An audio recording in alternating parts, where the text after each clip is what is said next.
Pandora, Yes. I'm so looking forward to this. So am I. Tell me, who is Pandora Christie? I know you asked this question, and it's such a hard one to answer because we're gonna think really about ourselves and going deep. Who is Pandora Christie? Okay, I would say she is a work in progress. I would say she's a overthinker. She's a learner, constantly learning. She's a grower. Deep down, she's someone who just wants to make people feel good about themselves. Like she wants to put a smile on people's faces. It's been in the core of me since I was like little.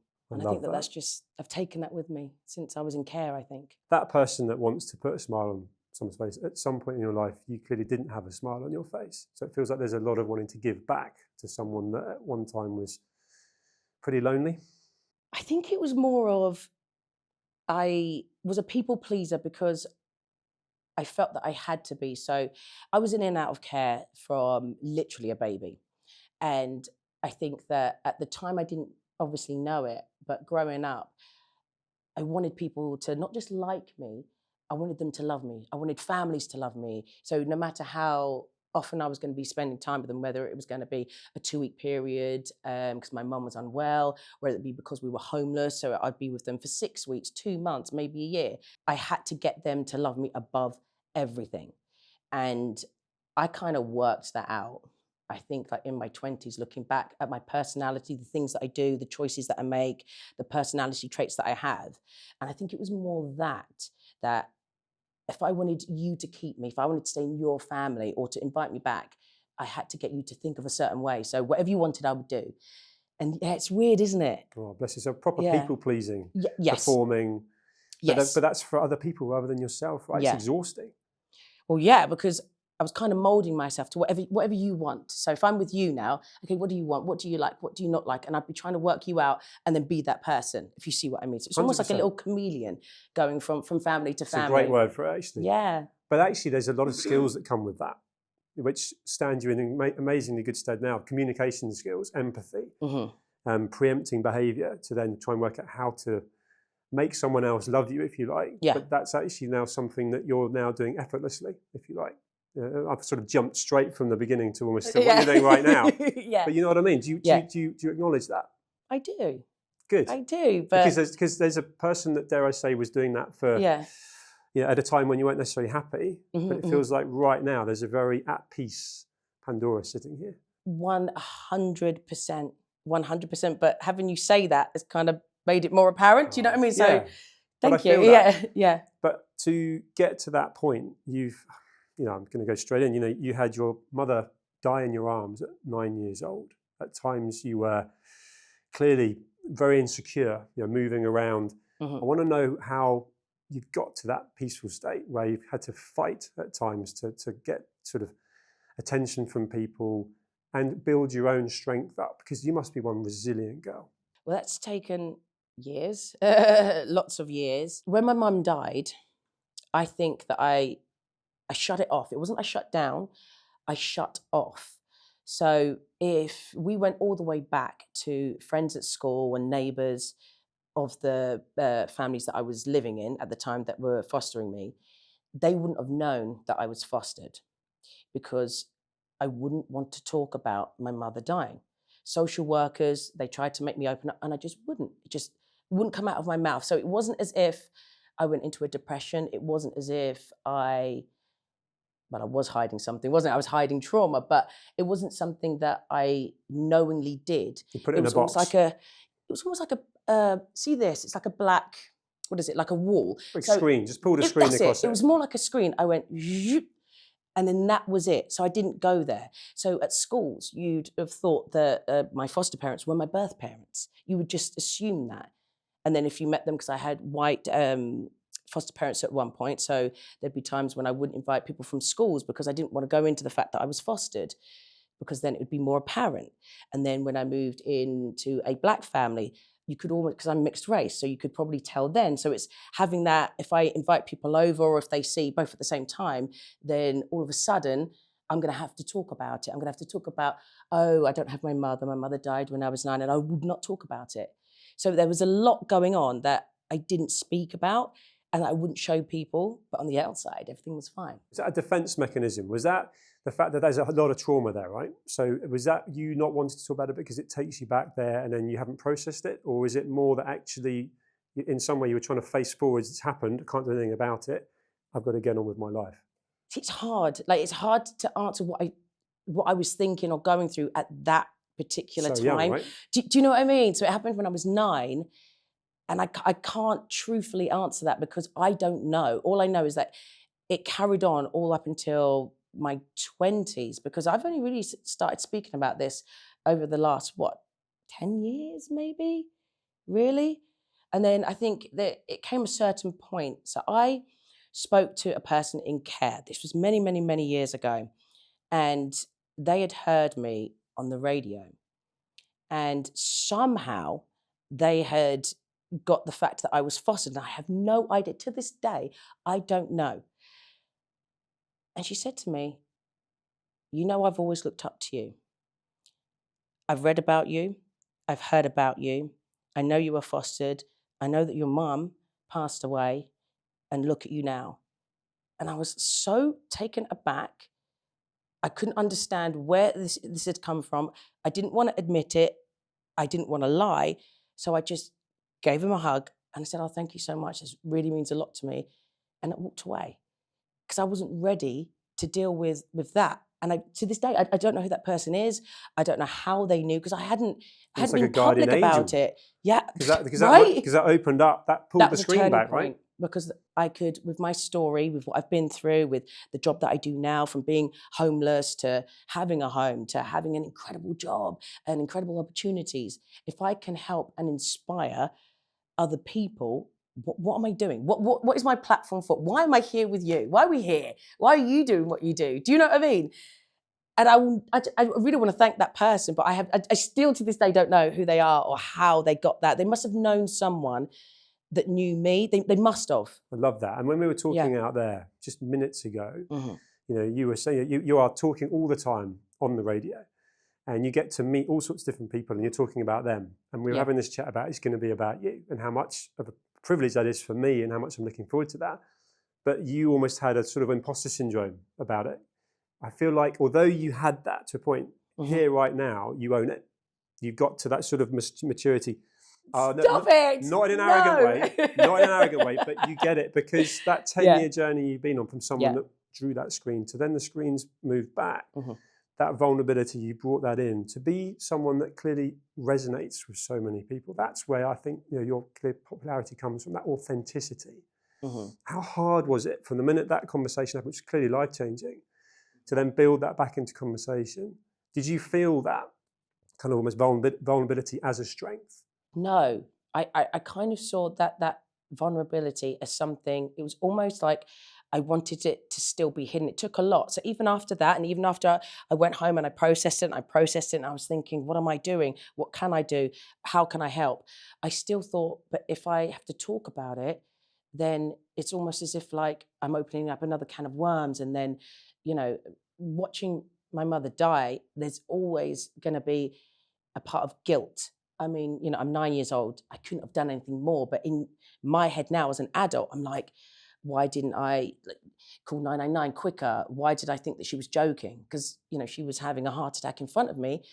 I didn't know what was happening. I thought that she was playing, because we had a very playful relationship. Like, she was always mucking around and making me smile. And I thought that's what she was doing.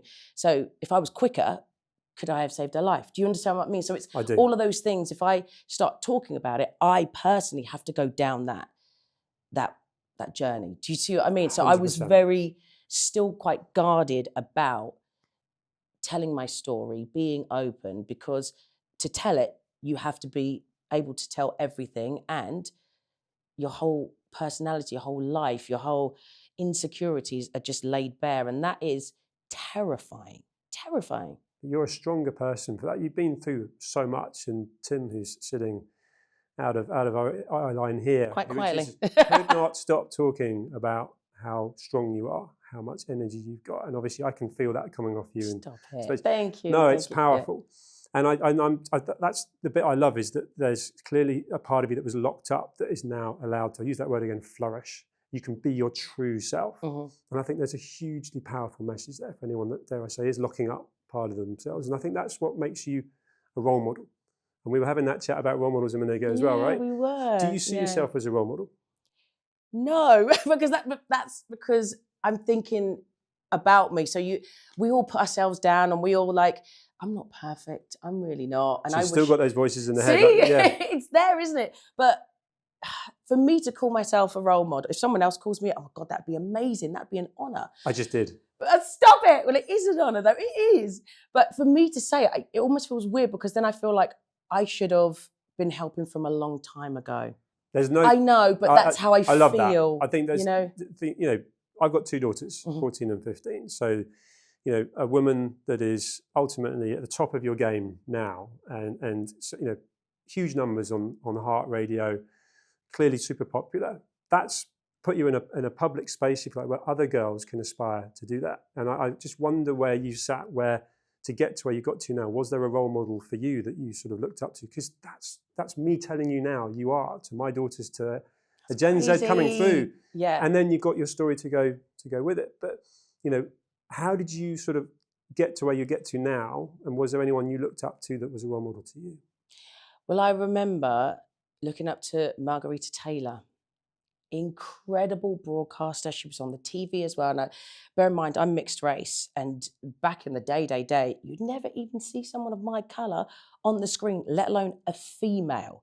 And also the fact that she was doing radio. So I just looked at her and just thought, wow, that's someone like me who was absolutely smashing it on all kinds of areas that I want to get involved in. You could identify with that, right? Exactly. And you know, I think it's very important, isn't it, when you're growing up, no matter what ethnic background you're from, you do need personable role models, because it hits harder. Do you know what I mean? So we can all look at anyone, but if you see someone that looks like you or has a similar background to you or a similar story, you just think, oh my God, if they're doing it, then so can I. And that's where the real power comes from. I love that. And the journey to getting onto the radio. Yeah. And I'm going to learn this real time for you rather than reading or kind of listening. Did you go on, did you get trained for it, or did you just put yourself forward in true kind of entrepreneurial style and just say, this is what I want to do, I'm going to work out how to get there? Well, it's definitely perseverance, I can tell you that, okay? And it wasn't easy. So I am someone, I think the word would be relentless, okay? If I have something on my mind and I know that I can do it, I will. It might take me years and years, but I will do it, okay? Find to a prove way. to myself that I can. So I wanted to be an actress way before I wanted to be a presenter. And I had a good few years of where I was doing film roles, I was doing documentaries, music videos, and I had a few kind of like life-changing moments, like sliding doors. So this is going back now. Do you remember the credit crunch? Yeah. Right. So before 10,000 BC, there was a film that was going to be made, there was a film that was going to be made as a prequel, and it was called Neo, the Last Neanderthal. And I had basically auditioned for this film, and we were going to be sent to Malaysia, Brazil, like all these amazing places to film. And I didn't make the main character, but I got into the film. They were like writing me a part because there was, I think there was about 6 of us that they wanted in their like little group. And I was like, this is amazing. Oh my God, I'm a real actress now.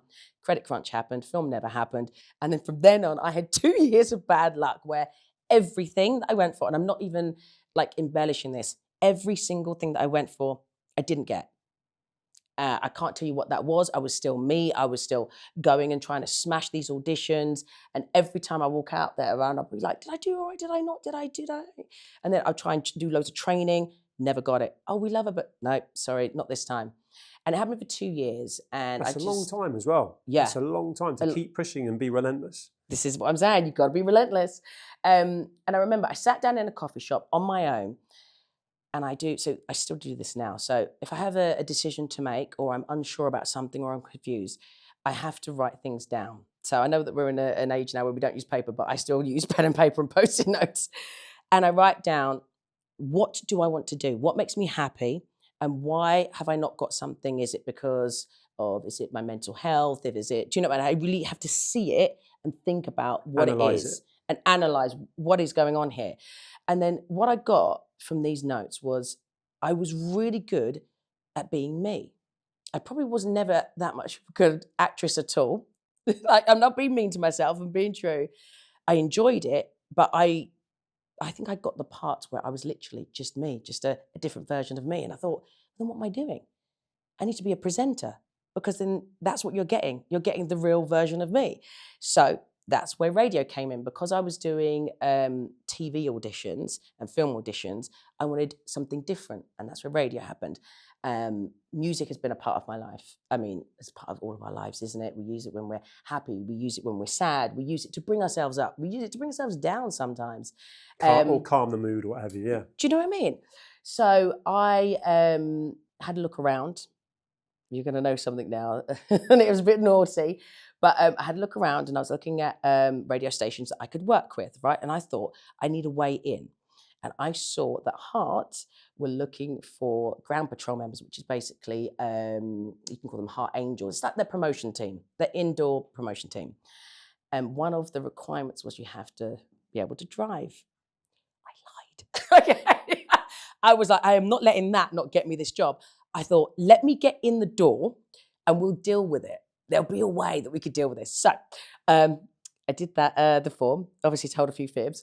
I got the audition. It was one of those auditions. Fake it to make it. Right? Sometimes you got to do it. Have the confidence to do it, right? So that word confidence is what I wanted to come to. Oh. Because I know you've done stage and Yeah. Juliet. Yes. I went to that show. Stop it. With my whole family and we loved it. Oh my. Loved I it. had so much Such fun. a good, yeah, it looked fun. It was fun as an audience. And it's just the most amazing show. Loved it. You're putting yourself out there in roles, the radio as well, where you've got to have confidence. Yes. And I'm so glad because that was literally spinning in my head that I wanted Really? to be. Yeah. Where did you get that from? Where's that self-belief come from? That comes from me having a turning point in my life where I thought, I'm not going to let my past determine my future. I refuse. So I have the confidence and the ability that I can do anything. I can do anything. We can do anything. And I think if you have that, once you've locked that into yourself, you'll be unstoppable. And I think that that's one of the most amazing things. Such a powerful message. And what I love is within minutes of saying 2 years, and you can either give up or you can just keep digging deep. Are you ADHD? Yeah. Rejection. Yeah. It's a big thing, right? So that goes back to the people pleasing, trying to fit in. Yeah. Use the word chameleon. And then being, so how have you dealt with that? And when were you diagnosed? Well, I haven't officially. I've just done all the online things. I haven't officially done it. But you associate. You look at the characteristics and the things that and you're like, that's me. How were you diagnosed? So have you done it the proper way? So I was with where you were at until 7 weeks ago, and now I have actually had a diagnosis. So I was like talking to fellow entrepreneurs, talking to all sorts of different people that had it, or I was so drawn to, like we are, the natural energy, the whole kind of, you can make things happen, relentless. Go. And I was like, so it's pretty clear to me you've got ADHD, but I'm not someone that can diagnose it. But then you wouldn't get a shock if you were diagnosed tomorrow. So I do a TV program called ADHD Beyond the Label. And I film with a doctor who has got a huge practice that diagnoses ADHD. So I had a route straight in to tell me. But I actually, only 2.5 months ago, had the whole conversation where I was like, I really think I should actually get diagnosed because I'm now identifying with, I'm having conversations with, in the same way I've just done and that. You can see it. Yeah. But back to that whole rejection thing, to then, cope with that. Did you have, you've been through so much, did you have any times where you doubted yourself, where you kind of ultimately had to drag yourself through it? And the reason why I asked that is there are a lot of people watching and listening to this that will be super inspired by you, me included. And what gets you through that? And if I'm having that tough time right now and I'm like, I want to be like her, I want to bottle up some of that confidence, what advice would you give them? I think you have to look at all of the things that you have accomplished up to that point. So when, for instance, I get rejection from, it could be a job opportunity, it could be even a friendship, it could be doing something online and you get the dreaded email, you haven't been selected, anything like that. You have to then take a moment to yourself and look at all of the things that you have done and why you have smashed it up until this point and think, oh, okay, that's just a no from you. Right, okay, let me assess why I think that could have happened. So what I'll do is I'll try and analyze, okay, so you said no because of this, this, this, and this. Try and get an answer as to how I can improve, and then come back, because I will try again.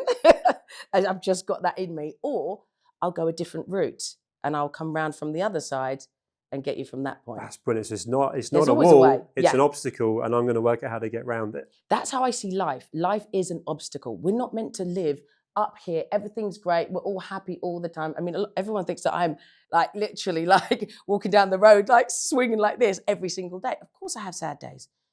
I had to put my dog down like over Christmas. Like, you know, you mentioned like Tim being here.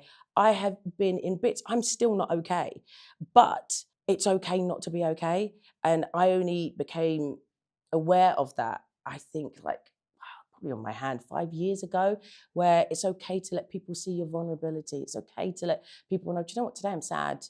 I'm really sad because of this, this, and this.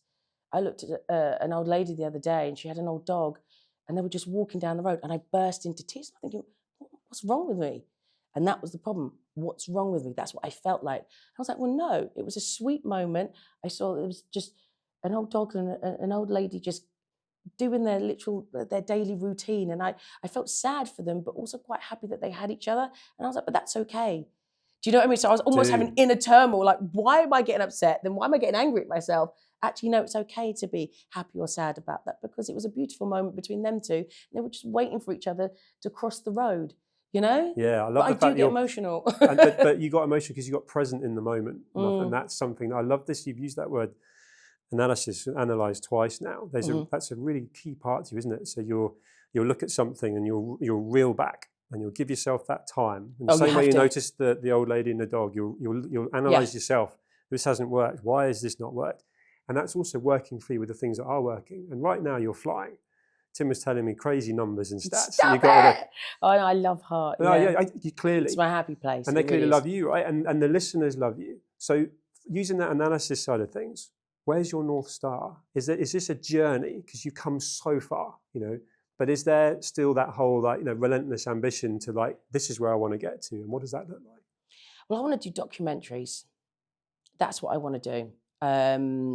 What you might not know is that I've also got a mentorship certificate as well. I mean, it's a very basic level, but I need to do more and develop that, because I want to work with the homeless.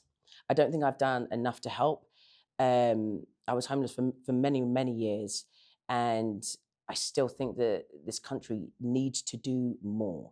There are women, children, husbands, sons, daughters. There's so many people that are made homeless that you would not even believe. It's not just, oh, they want to be, so they're just there. It could be you and me.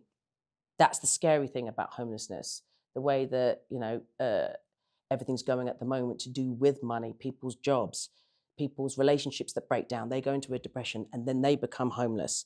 So there's a whole AI storm coming, isn't there? Where, not in terms of putting any fear out there, but it's heavily talked about that AI will replace a lot of jobs, and we'll have to see how that pans out. Everyone's worried about it. But people that are in a job right now that it would have been a secure job 20 years ago could not be a job in 5 years' time. So I think what you're saying there is super relevant. Yeah, and it's scary, and it is scary. It's something that does need to be talked about, and I think that especially here, I can have a positive impact if I can help people. So there is an amazing charity called Change Please, and they were doing, have you heard about them? Buses, and they were decking them out, yes. And they have onboard counsellors, mentors.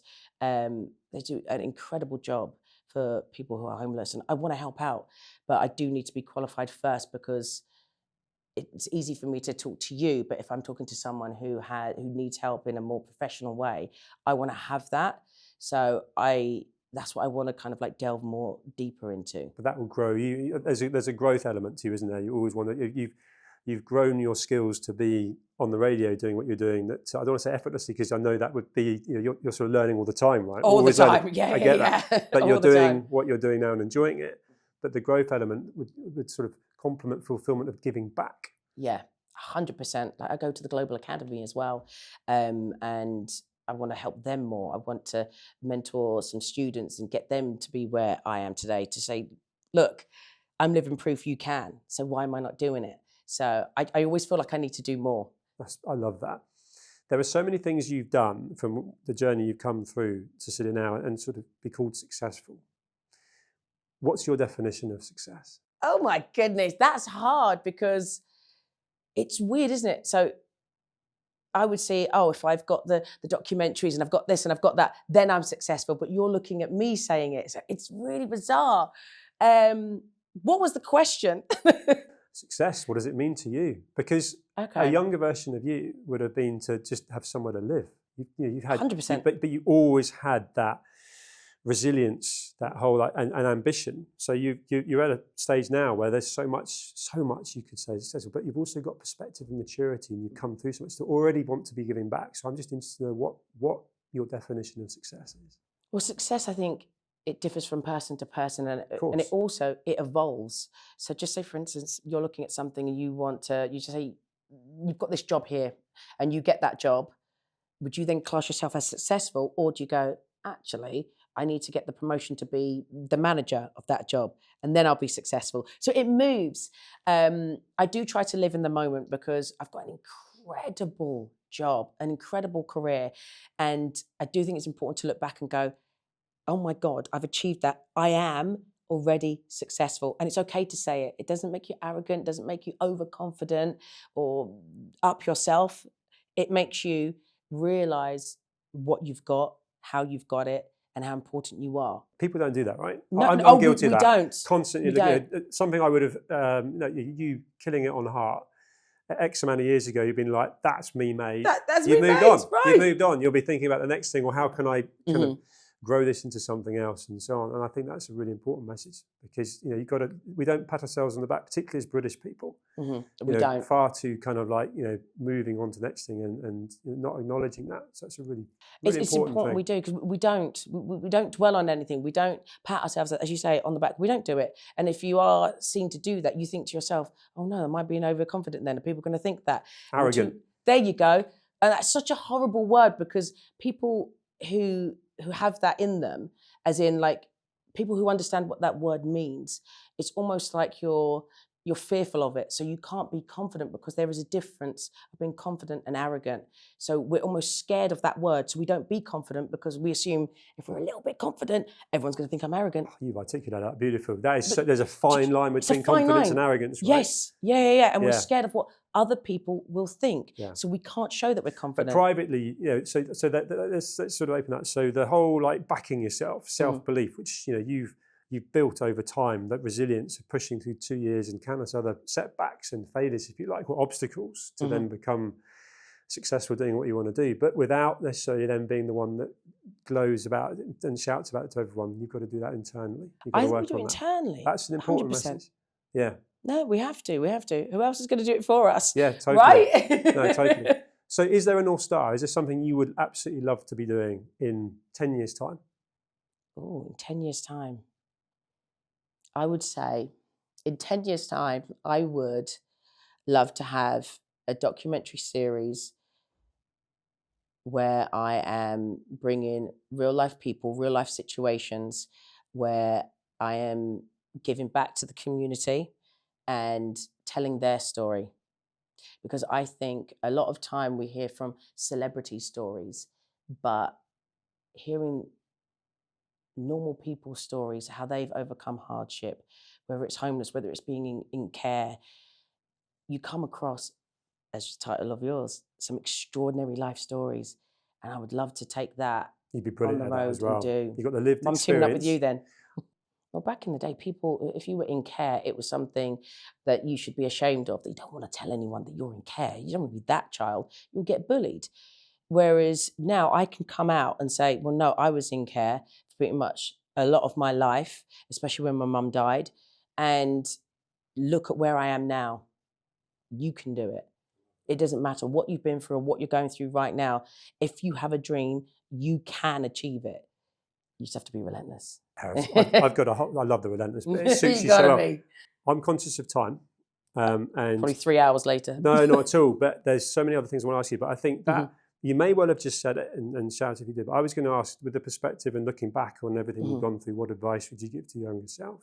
And I wonder if it's what you just said, which is actually believe in yourself, and you can achieve amazing things. That's the message you just I think that would be it. And also not to be afraid of, I would say, self-doubt. Because by me sitting here and just going, oh yeah, you got to be confident, you got to be sure of yourself. Yes, that is true, but you can't be scared of not having the other, because a lot of people will have the self-doubt before they get to the point where they are confident. So go through the emotions, go through the doubts and the fears, and only then will you truly trust yourself to actually overcome that on the other side and be like, well, I've been through that. I want what that side's got. Brilliant. Kill it. You're awesome to talk to. You Stop are it. on fire. I was so nervous coming here to meet you as well. I'm sweating in here as well. It's important It's people know that, you. because you exude confidence, but again, without any arrogance. But you are a pleasure to you. talk to. You're a force of nature. Thank you. Thank you so much for making Go time. give me a hug. Yeah, you're a legend.